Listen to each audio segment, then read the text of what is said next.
Good afternoon. It's Tuesday. I'd love to say it's a lovely Tuesday, but it's not a lovely Tuesday. It's horrible here. It's cold and it's wet, and it was a little bit rainy. Just even getting to this lovely little house that we find ourselves in. But we'll keep this nice and short today because it's cold in here. Thankfully, it's not wet in here, but it's cold in here. So we're back in the Enchanted Wood, and you remember we've had a dilemma over the last couple of days where we've had chapters in this version of the book that haven't appeared in the picture book.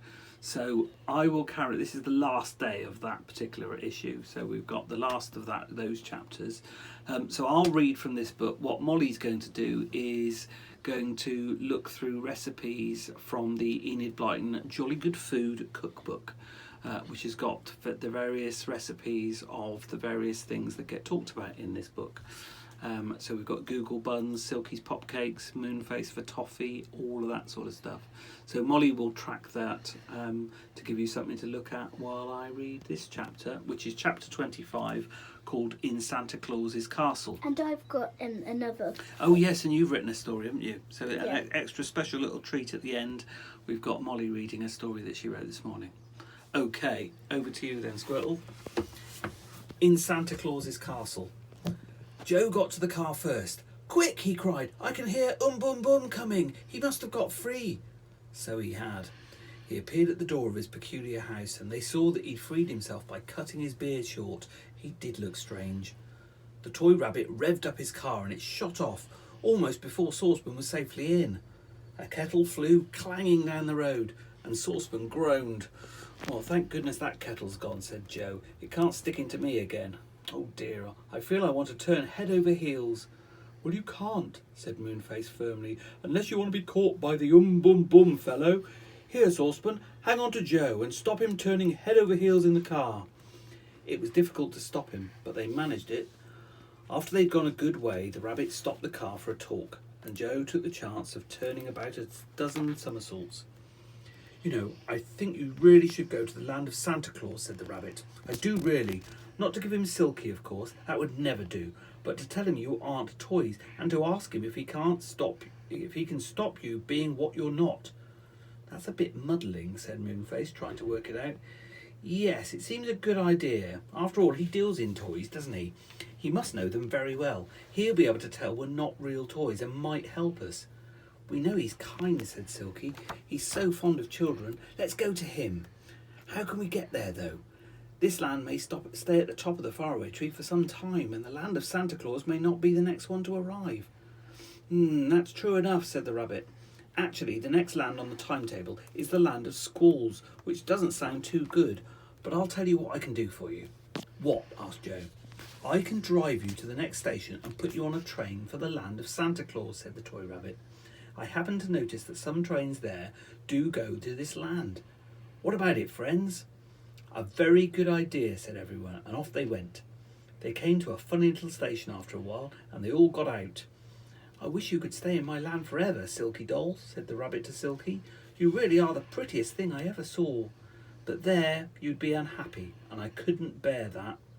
"I'll write to you," said Silky. "Will you really?" said the rabbit. "Do you know I've never had a letter in my life? It would make me feel important. Look, there's a train in." "Wow, this train's going to the land of Santa Claus. What a bit of luck," cried Moonface. "Goodbye, Rabbit. You really have been a good friend. I'll write to you." "My goodness, fancy me getting 2 letters," said the delighted rabbit. "We'll all write," said Joe, shaking his furry hand warmly. "Goodbye. It's been lovely meeting you." Silky gave him a kiss, and he nearly cried for joy. "I've never been kissed before," he said. "Never. A kiss and letters. My goodness, I am a lucky rabbit." They all climbed into the train and waved goodbye. "Nice fellow, that rabbit," said Joe. "Well, we're off again. I wonder how far it is." It was quite a long way, and they all fell asleep. A porter woke them up at last. "Hey, you, don't you want to get out of here?" he said. "This is where the toys usually get out." They scrambled out because the station board said, "Get out here for the castle of Santa Claus." "Just in time," said Joe, yawning. "Oh, here I go, turning head over heels again." "There's the castle, look," said Beth, pointing to a magnificent castle with many towers, rising high on a hill nearby. "And goodness, look at the snow. Anyone would think it was winter here." Oh, it always is, said the porter. It wouldn't be much good for sleighs, would it, if there wasn't snow? Is Santa Claus expecting you? His sleigh usually meets the train in case there are any visitors for him. Is that it down there? Asked Moonface, pointing down into the snowy station yard. A sleigh was there with 4 lovely reindeer, whose bells jingled as they moved restlessly. A small red pixie held the reins. Yep, that's the sleigh. Better go and get in, said the porter. He stared hard at Silky. Goodness, isn't that a pretty doll? I bet Santa Claus will want her for his own Christmas tree. They went to the sleigh and got into it. To Santa Claus, please, said Joe, and off they went, gliding smoothly over the snow, drawn by the 4 eager reindeer. They arrived at the castle. They felt rather nervous when they saw how big and grand it was. They stood at an enormous door, carved with all kinds of toys, and rang a great bell. The door swung open. Please come in, said a teddy bear dressed like a footman. Santa Claus will see you in a few minutes. They went into a big hall and then into a great room where many little pixies and goblins were at work. You might like to look around while you're waiting, said the bear footman. You'll see the pixies painting the dolls' houses and the goblins putting growls into us bears. And you'll see how the somersaults are put into the clockwork clowns. I don't want to see that, said Joe, feeling at once that he wanted to go head over heels. He turned a few and then stood up again. What are those pixies doing over there, he said. Putting the hum into tops, said the footman. But don't go too near. One of the hums might get into you by mistake, and that's such a nuisance, you know. They stood at a safe distance, watching. It was very interesting indeed. So many things were going on. There was so much to see and hear that they almost forgot that they were toys themselves. How's your growl, bear? Said Little Pixie, running up to Moonface. He pressed him in the middle, and Moonface growled deeply. Grrr, leave me alone. I don't like people doing that. Grrr. Look, oh look, isn't that Santa Claus himself? Cried Beth suddenly, as a big man came into the room dressed in bright red. He wore a hood trimmed with white, and his jolly face had eyes that twinkled brightly. Yes, it's Santa Claus, cried Joe. Santa Claus heard him and came over at once. He looked in surprise at Silky. Why, he said, where did you come from? You weren't made in my castle by pixies and goblins. You're the loveliest doll I've ever seen. I've a good mind to keep you for myself and put you at the very top of my own Christmas tree. No, please not, said Silky. Santa Claus looked down at the others. He seemed puzzled. Where do you all come from? He said. I'm quite sure I've never had any toys made like you. The rabbit dressed up in kettles and saucepans, for instance, and this funny little bear. He doesn't seem like a proper teddy. We're not proper toys, said Beth. Santa Claus, we got turned into toys in the Fort of the Toy Soldiers. I'm a little girl, really. And I'm Moonface, who lives at the top of the faraway tree, said Moonface. What? The famous Moonface who has a slippery slip in his room? Going down the tree from the top to the bottom? Cried Santa Claus. My goodness, I've often wanted to see that. Do you think I'm too fat to go down in it? No, I don't think so, said Moonface, looking at him. I could give you 2 cushions to sit on instead of 1. If you'd like to come now, you can go up and down the faraway tree as often as you like. We'll haul you up in the washing basket every time you arrive at the bottom, and you can slide down again from the top. Let's go now, said Santa Claus in delight. Well, to think I'm meeting the famous Moonface at last. And I suppose this lovely doll is Silky the Fairy. And of course, this is the old saucepan man. But how do you know us? Asked Moonface, astonished. Oh, I've heard about you from the children, said Santa Claus. They keep asking me for books about you to go into their Christmas stockings, and they looked so exciting that I read them all.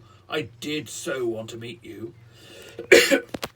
Well, wasn't that a bit of luck? Santa called his sleigh, and they all got in. To the top of the faraway tree, commanded Santa Claus, and away they went. It didn't take very long. In quite a little while, the sleigh landed on a broad bough near the top of the tree, and they all got out. My room is just a bit higher up, said Moonface, and led the way. They were soon in his little round room, and he pointed to the curious hole in the middle of the floor. There you are, he said. That's the slippery slip. It goes round and round from top to bottom of the tree, and you fly out of the trapdoor at the bottom and land on a soft cushion of moss. Splendid, said Santa Claus. Will somebody else go first, please? Goodness, it's exactly the same as I read about in the books. Do you think you could just change us back to our ordinary selves? Asked Joe, afraid that in his excitement Santa Claus might forget to do what they so badly wanted. I feel as if I'm going to somersault again, and I don't want to turn head over heels all the way down the slippery slip." "Change your back? Yes, of course, it's easy," said Santa Claus. "The slippery slip is just the right place for a spell. Shut your eyes, please." They all shut their eyes, and Santa Claus touched each one gently, chanting a curious little song. "Go in as you are, come out as you were. Go in as you are, come out as you were." They opened their eyes. Moonface got a cushion and pulled Beth onto it. He gave her a tremendous push, and she shot down the slippery slip at top speed, round and round, and then out she flew through the trapdoor at the bottom and landed on a tuft of moss. "Oh," she said, breathless. "Oh, I'm myself again. I'm not a stiff-jointed doll any longer, and I can shut and open my eyes properly." She got up, and out of the trapdoor flew Joe. "Joe, you're all right again. You're you!" cried Beth in delight. "And here comes Silky. She's not a doll any more. And here's Franny. She's all right too. Look out, here's the old saucepan man. Yippee, he's back to normal. And he's lost his floppy ears," said Silky. "I'm rather sorry. I liked him with those long ears. Good old saucepan." And then whoosh, the trapdoor shot open with a bang, and out sailed Santa Claus, his hood on the back of his head. Bump! He went on to the cushion of moss and sat there, panting and full of delight. "What a thrill! What a thrill! Better than anything I've got in my castle." "Look out, here comes Moonface," cried Joe, and out came Moonface, no longer a fat teddy bear, but his own beaming self once more. "I'd like to do that again," said Santa Claus, standing up. "How did you say we got back to the top of the tree? In a basket?" "Yes," said Joe, "but if you don't mind, we won't come back with the others. You see, our mother will be wondering about us, so we'd better say goodbye and thank you very much." "Goodbye. See you next Christmas," said Santa Claus. "I'll bring you something extra nice. Ah, here comes that basket, let down by a rope. Do we get in?" The last thing that Joe, Beth and Franny saw was Santa Claus in the big basket, being pulled slowly up by all the squirrels at the top of the tree. Moonface and Silky and Saucepan were with him, leaning over the edge of the basket, waving to them. "Well, I suppose dear old Santa Claus will be going down that slippery slip till it's dark," said Joe. "Oh dear, surely I'm not going to turn head over heels again. I feel just like it." "Oh, you'll soon be out of the habit," said Beth. "I still feel as if I want to walk stiffly like a doll." "Goodness, wasn't that an adventure?" "We'll never have a better one," said Franny. "Oh yes you will, Franny, Beth and Joe. You just wait and see." So tomorrow we're back in the Army of Red Goblins, and we're back in this book with the Army of Red Goblins. So apologies for those people that have enjoyed watching the kind of like the pictures differently. So are you going to read your story? Right. Okay. What's your story about? Wait, let's have it. I think it's a short. It's just a short story, isn't it? Yeah. Right.